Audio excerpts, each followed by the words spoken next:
पाकिस्तान के बिल्कुल सामने ही एक ऐसी गोवाड़ी है जहाँ पर बिश्नोई समुदाय के लोग रहते हैं। ये यहाँ पर रात को अगर आप रुकते हैं तो आपको यहाँ पर पूरा पाकिस्तान का बॉर्डर लाइन दिखता है। यहाँ पर चप्पे चप्पे कर जो बीएसएफ के जवान हैं वो यहाँ पर निस्तेज मुस्तैद रहते हैं।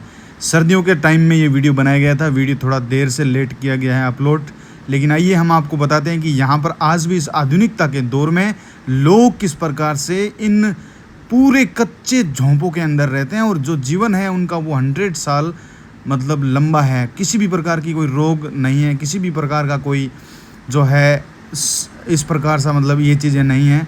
बड़ा ही शानदार है, मतलब शब्दों में बयान नहीं कर सकता मैं। आइए इस वीडियो को देखते हैं, पूरा वीडियो देखो परिवार के साथ। बहुत ही खूबसूरत शानदार वीडियो है धोरा धरती का। करीबन ये गुमनाम धोरों के बीच में है। करीबन 25 किलोमीटर हमारी गाड़ी चली तब जाके मुझे ये ढाणी मिली। चलिए दोस्तों नमस्कार, स्वागत है आपका। लगातार मेरी यात्रा जो है सरहदी क्षेत्र के आसपास में हो रही।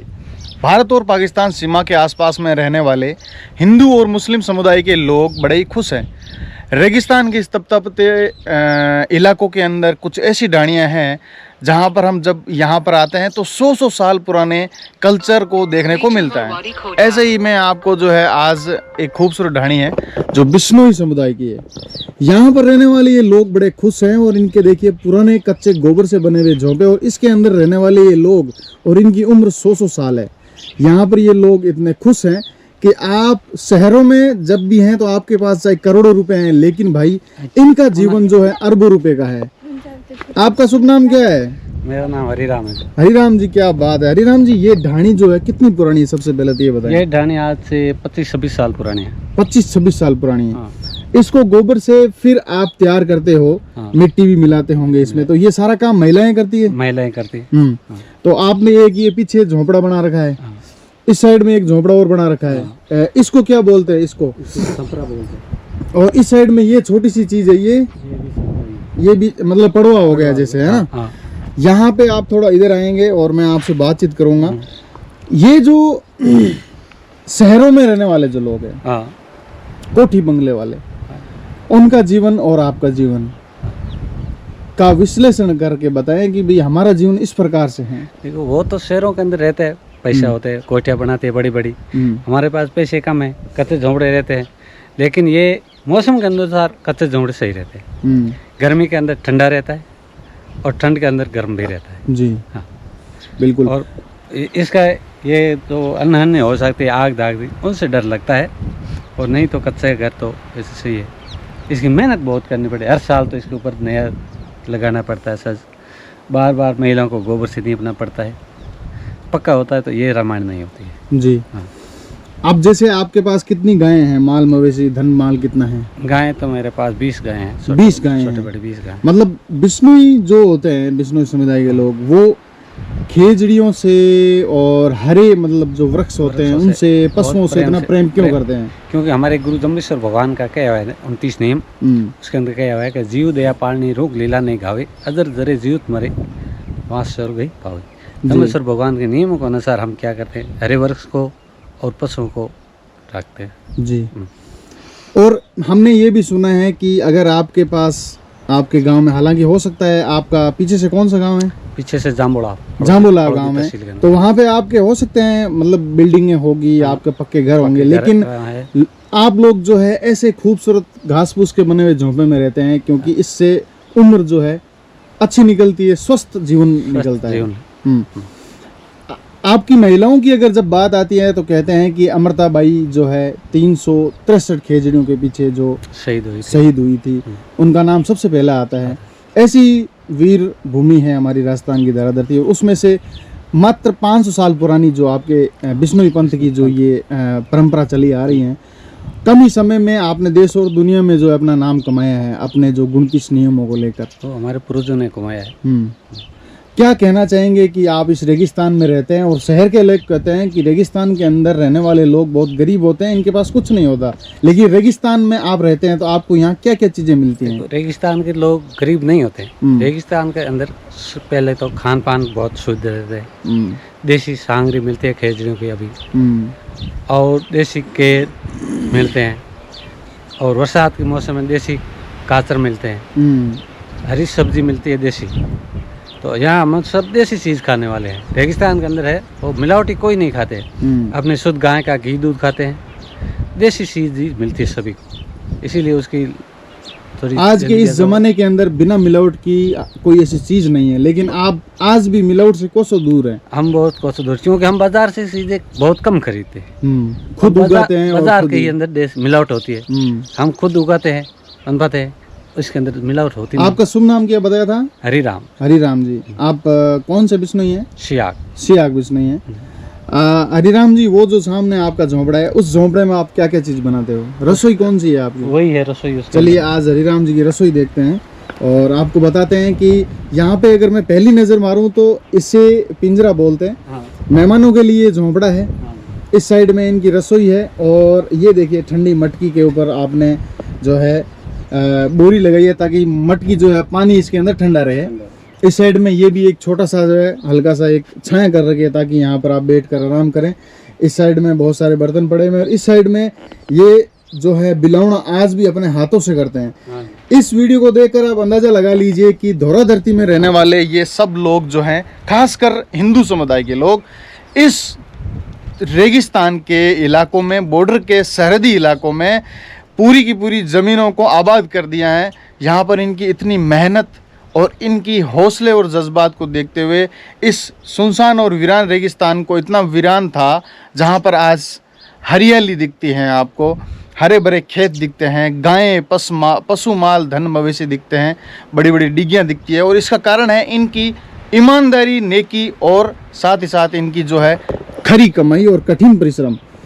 ये गोबर के बने हुए इन झोंपों के अंदर इसलिए रहते हैं कि ये वाकई में अपने आप को इतना साधारण समझते हैं कि यहाँ पर इन झोंपों को किसी भी प्रकार का बदलाव नहीं करते। हालांकि इनकी साफ सफाई का कोई भी जो है तोड़ नहीं है। यहाँ पर आप देख सकते हैं बिल्कुल जो है यहाँ पर किसी प्रकार की प्लास्टिक आपको नहीं दिखेगी। पीछे नीम का पेड़ भी है, देखिए। लोग नीम का पेड़ अपने घर पे नहीं लगाते, लेकिन ये बिल्कुल, कई बोलते हैं कि नीम का पेड़ घर के पास नहीं होना चाहिए। क्यों नहीं होना चाहिए? हाँ, नीम के अंदर तो नारायण का वास्ता है, गुरु को जी, तो नीम तो सही है, इसकी हवा भी शुद्ध मिलती है। सबसे ज्यादा एंटीऑक्सीडेंट इसमें है। नीम और खेजड़ी तो बहुत अच्छी चीज है, क्यों नहीं लगानी चाहिए? ये तो कोई किसी कभी भगवान ने कहा नहीं था कि नीम नहीं लगाना है। हाँ, नीम तो अच्छा है।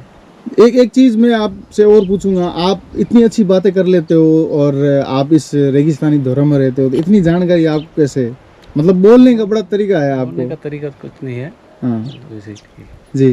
आप थोड़ा रसोई हम दिखाएंगे आपकी, और ये देखिए इस प्रकार से जो खूबसूरत है। और अंदर जैसे ही हम जाएंगे तो ये देखिए पुरानी चक्की आपको देखने को मिलेंगी, अंदर बहुत सारे बर्तन और गैस चूल्हा आपको नहीं मिलेगा।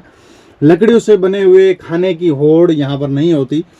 और ये बहुत पुराना झोंपड़ा है और इसी झोंपड़े के अंदर आज भी देखिए अपना कितना खूबसूरत जीवन यापन करते हैं और इसी के अंदर सबसे बड़ी खुशी है। और इसी तरह से गोबर से देखिए नीपावा, और गोबर कितना उत्तम होता है वो तो आप सबको पता ही है। हिंदू धर्म में गोबर को सबसे उत्तम माना गया है। ऐसे ही रेगिस्तानी इलाकों में रहने वाले ये लोग बड़े ही खुश हैं। और ये मेहमानों के लिए हैं। ये भी देखिए अंदर चारपाई हैं, वो भी लकड़ी की बनी हुई हैं, ऊपर छत है देखिए। तो कुछ इस प्रकार से। अच्छा, अब मैं आपसे पूछूंगा कि बरसात के माहौल के बारे में यहाँ बताइए, क्या कितना खूबसूरत और कितना सुनहरा मौसम रहता है? बरसात होती है बहुत अच्छा मौसम रहता है, वैसे सुनहरा, बहुत ठंडी हवा आती है और बहुत ठंड महसूस होती है। स्वर्ग ही मान लीजिए, बरसात के टाइम तो स्वर्ग ही होता है वैसे। अब थोड़ी बहुत लाइट पड़ती है, गर्मी पड़ती है, तो हालांकि इस गर्मी में भी आप काम करते हैं। हाँ, काम तो करना गायों को चराना करना सारी तो करना ही पड़ता है, पशुओं को चराना ही पड़ता है। इसको तो गर्मी सर्दी में बराबर लगती है। बिल्कुल। अच्छा, एक चीज और मैं अभी आपसे पूछ रहा हूँ, अभी जैसे भारत पाकिस्तान का युद्ध हुआ था उस समय यहाँ पर आप बिल्कुल बॉर्डर के किनारे पे हैं, बॉर्डर की फेंसिंग लाइन यहाँ दिखती है, लाइटें यहाँ से दिखती है, तो आपको किस प्रकार से कुछ डर था? नहीं, कोई डर नहीं था। अच्छा, डर किस बात का था? हमारे भाई फौजी सीमा पे खड़े हैं। हाँ, तो हमें यहाँ डर कैसा लगता है? बिल्कुल सही बात है। तो मतलब आप भी, मतलब ये मान लीजिए कि उन फौजियों के बाद में आप फौजी हैं, क्योंकि किसान और कहते हैं जय जवान जय किसान, तो फिर डर किस बात का है? जी। तो गवर्नमेंट कहती तो हम उसको भी साथ देने जाते। बिल्कुल। और 1971 और 65 की लड़ाई में भी ऐसा ही हुआ था। यहाँ के हमारे जो लोकल बुजुर्ग थे, वो बूढ़े थे, जो ऊँटों वाले थे, इन्होंने रास्ता बताया था। रास्ता बताया था, उसको पीछे पानी लेकर के गए थे, सहायता करी थी उसने गोत्र में बहुत। तो 1971 और 65 में जो लड़ाई हुई थी, उसी प्रकार अगर ये लड़ाई होती तो आप किस प्रकार से सहयोग करते? देखो गवर्नमेंट के अनुसार हम भी सहायता करते, पानी की हो गई, खाने पीने की हो गई। तो मतलब आजकल तो क्या है कि ऊँट वगैरह नहीं, गाड़ियों से चलता है, सब मशीनरी युग हो गया। तो कहीं ना कहीं मतलब आप भी एकदम तत्पर हैं, कर्मठ है और एकदम मजबूत हैं। मजबूत रहेंगे। बिल्कुल सही बात है। यहाँ आसपास में कौन कौन से गांव हैं? यहाँ आसपास में ये तो गजेवाड़ा की सीमा आती है, फिर ये आगे करने वाला आ गया जी, करने वाले से बाद जालवाड़ा आ गया, ये फड़ोदी में आ गया अभी, और पीछे खेरुवाड़ा है, ये भी मुसलमानों का गांव, ये भी अभी फड़ोदी में आ गया। बहुत बातें आती हैं रेगिस्तान के बारे में कि रेगिस्तान के अंदर आपको घी तो मिलेगा लेकिन आपको पानी नहीं मिलेगा, तो इस बातों पर आप क्या खंडन करेंगे? बहुत ही सही बात है ये। पहले थी, पानी बहुत कम था यहाँ पे, पानी था ही नहीं, घी मिल जाता था, पानी नहीं था। अब ठीक है, इंदिरा गांधी नहर आने से पानी भी है, सब बराबर। तो आज भी कभी कभी ऐसा होता है जब क्लोजर आता है तो पानी के लिए आपको थोड़ा सा मेंटेन करना पड़ता है? बहुत करना पड़ता है। आज भी पानी के लिए छाछ, दूध, दही, घी मिलेगा, लेकिन अभी भी वो चीजें अभी लागू है। पानी के लिए अभी वही लागू है। अब 3 महीना हो गया नहरबंदी होने, तो पानी की बहुत समस्या। तो आप हर चीज को देखते हैं, पानी को लेकर देखना पड़ता पूरा जी। तो कहीं ना कहीं यहाँ पर इनके लाइट हैं, फिर भी यहाँ कूलर नहीं देख रहा हूँ मैं, क्योंकि ये किसान लोग हैं और इसी से हमारा पूरा भारत देश चलता है। भारत एक कृषि प्रधान देश है। इन किसानों के ऊपर आज भी जो हमारा भारत देश टिका हुआ है और आज 5वें स्थान पर आने की कगार पे हैं भारत और हिंदुस्तान। और ऐसे ही सरहदी इलाकों में रहने वाले इन किसानों को कोटि कोटि प्रणाम है। और ऐसे लोग जो हैं आज भी आपको इन धरा धरती में मिलेंगे और पूरे भारत देश के अंदर आप जहाँ पे भी जाओगे तो ऐसे जो है, इनको युद्ध ही बोल सकता हूँ मैं, और ऐसे खूबसूरत घर मिलेंगे जहाँ पर आप देख सकते हैं कितना खूबसूरत और मनोरम दृश्य हैं ये। इन खूबसूरत घास फूस के बने हुए झोंपों में ये सुकून के महल हैं। यहाँ पर आपको जो है कहीं ना कहीं जो है बिना लोभ लालच के दिन और रात काम करना पड़ता है, लेकिन ये ज़िंदगी जो है ये रोग मुक्त है और यहाँ पर किसी भी प्रकार से आपको रोगों से लड़ने की ज़रूरत नहीं है। और यहाँ पर आप जब अपना जीवन यापन करेंगे तो ये एक सुखी जीवन यापन करेंगे, सुंदर जीवन यापन करेंगे। और ऐसे जीवन के लिए गांव के शहर के लोग तरसते हैं। और यहाँ पर आप अगर एक रात बिताते हैं तो आपको लगेगा कि भाई हम एक ऐसी जगह पर हैं जहाँ पर इस दुनिया के अंदर ऐसी ऐसी खूबसूरत चीज़ों को लेकर मैं आपके साथ वीडियो शेयर करता रहूँगा। तमाम जो है इंडिया पाकिस्तान बॉर्डर के पास में रहने वाले ऐसे खूबसूरत और प्राकृतिक जो है धरों के अंदर और अपना जीवन यापन करने वाले पारंपरिक तौर तरीके के माहौल को आपके साथ दर्शाता रहूँगा। आपका भाई शिवम बीकानेरी।